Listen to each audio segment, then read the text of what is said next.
Me and Elizabeth purchased this property in the 1890s, close right here to the school for children. We lived here with 9 of our children, right here close to the schools and close to the courthouse, so I could file my land documents. I spent most of my time tending cattle and crops out west of town. They say at that time that was one of the largest ranches in the state. This house is big, but with 11 people living under one roof, why, you still get a little crowded in there at times, but outside we had a big yard, had over an acre of land here. This house is situated right in the middle of everything. Why, the new school was built about half a mile away down there by the Presbyterian Church, and the Chinese laundry downtown, and they even built a new ice factory and made it kind of nice here in the summertime. They even got a telephone down there by the drugstore. Kissimmee is really a center for trade and commerce around here. Well, we was one of the first towns to ever have a light plant around these here parts. A little steep though, 21 cents per light per week. That was pretty expensive. And over there by the docks, where they built a new grist mill, and them steamboats, they just kept everything hopping around here all the time. They'd go up and down that Kissimmee River hauling cattle, people, and crops, and even went out into the Gulf of Mexico. And I heard they even went out in that there Atlantic Ocean. That's what I heard. You know, this was a place for new things happening right here in Kissimmee. Why, I brought in a load of Aberdeen cattle one time and crossed them with some Angus, and we had several acres that we planted and grew some eggplant and shipped that out. This is beautiful country right here. I understand that the state done bought one of my favorite pieces of land for cattle grazing. Apparently, old Jennings Overstreet and I sort of had the same idea. He sold that property to the state so it'd be protected. Yeah, Kissimmee's a beautiful place, and it was a civilized place. Why, we had sidewalks and we had prohibition. Why, we even had ladies were allowed to bowl here on certain days of the week. Hotels were always full. The tourists, they was just coming and going all the time. There's fishing and hunting and golfing, and even the specialty shows found this a good place to stop from time to time. I gotta tell you though, in 1910, had a bad time for Kissimmee. Had a whole city block burned down to the ground. The damage was terrible. Some folks say that the damage, the cost was even up into the thousands of dollars. Mom and I lived here till 1911, and we sold this property to her daughter. She married one of them Bryan boys. This house, the property had been through a lot. 2004, a hurricane come through here and tried to rip it apart, but couldn't knock it down, stood solid as a rock. Well, me and Mama, we're sort of proud of this here restoration project. We're hoping that a whole lot of people will be able to come here and enjoy this place as much as we have.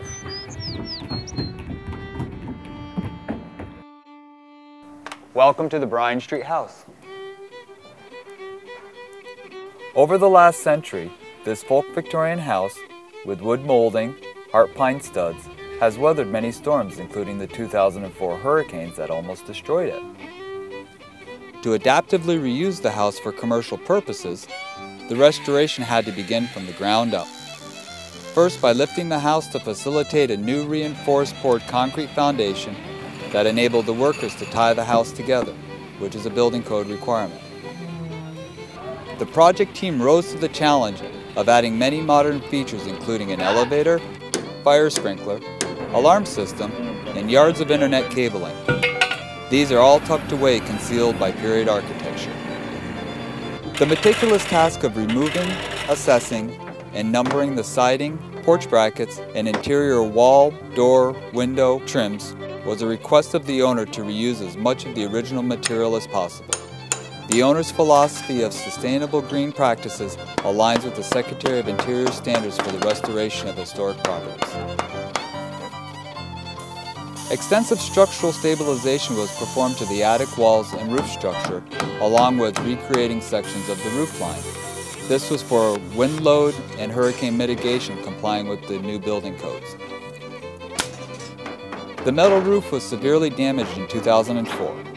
A new roof was essential for the house to exist for another century. New plywood attached to existing heart pine rafters with underlayment created a solid surface for the light pine pressure-treated wood shingles. Restoration of the brick chimneys required finding old brick to match to replace spalled brick and appropriate mortar tuck pointed into the joints with copper flashing to create a watertight seal. Years of change and neglect, along with storms, compromised the porch's integrity. New porch framing tying into the new foundation is covered with tongue and groove wood for the porch deck. Structural steel was inserted into the first and second floor and concealed into the walls and connecting to new foundation to add more stability and structural integrity to the house. Here is an example of new framing and old material that was still usable that we reused in the building. Hurricane strapping was installed because the house is changing use from residential to commercial. Steel straps were installed to secure the structure to the foundation. The craftsman concealed steel brackets into the structural wood to recreate the new porches. Pipe columns, bolts, and anchors were drilled or hand-tooled to fit so the porch and railings would emulate the historic look of the house. Lasers and high-tech equipment replaced the saw and chisel in replicating the profile of the historic porch brackets. New pipes and ducts were installed for comfort while being sensitive to the historic character of the house. Salvaged materials were inspected and reused in all appropriate areas. Reincorporating these materials is sustainable and a green technology. The character of these materials is priceless. This increases the historic and monetary value of the house. New materials milled to match historic profiles were seamlessly installed by the craftsman. The salvaged windows and doors made from heart pine and cypress that have survived a century were restored and reincorporated in their original location to last another century. New drywall has been installed throughout the house. The original staircase and balusters remained and were restored in place. New modern door hardware manufactured to replicate period hardware is used throughout.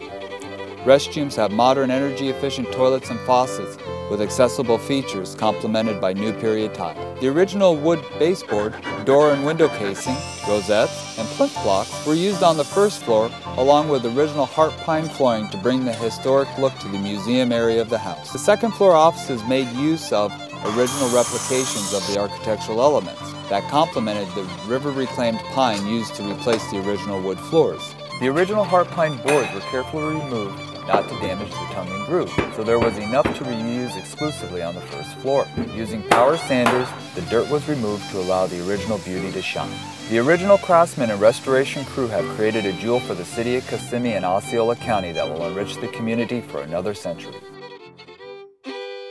I'm Kurt Browning, Florida Secretary of State, and I want to commend the city of Kissimmee and their CRA for restoring this beautiful property. So many times we think of historic preservation as just restoring an old building, other than the fact that just keeping a building from being bulldozed. But I will tell you that historic preservation is so much more than that. It's something that our generations that come after us will have an opportunity to look at and to share and understand who we are and what our culture is and what our culture was. Certainly, the economic impact of historic preservation is really untold. The jobs that it's created, the incomes that are generated from the constructions, as well as the sales tax revenues that are generated from all the materials that are bought to do the restoration projects. It's just a small piece of what it does to impact the local community. I'm confident that Kissimmee and Osceola County will benefit and will continue to benefit from the impact of not only this restoration, but other restorations of other historic properties in this area. So many times people will come down to Florida to visit, and we call it heritage tourism. And heritage tourists, we find through a study, actually stay longer and spend more money than those tourists that are actually coming down to go to Disney, Busch Gardens, or even the beaches for that matter. There's something unique about heritage tourism. It's programs like the Florida Main Street program that's administered by the Florida Department of State that lend assistance to those communities that are struggling and needing to revitalize their downtown areas. We have a number of communities throughout Florida that have taken advantage of the Main Street program. Their economies have rebounded significantly, and it's all due to the expertise that's lent to them and also their commitment to wanting to revitalize their downtown. Again, I want to congratulate the City of Kissimmee, the Kissimmee CRA, and Osceola County for making the commitment to restore this beautiful property and also the properties that may be restored in the future. It'll make a huge impact to your economy and to your quality of life and to historic preservation overall.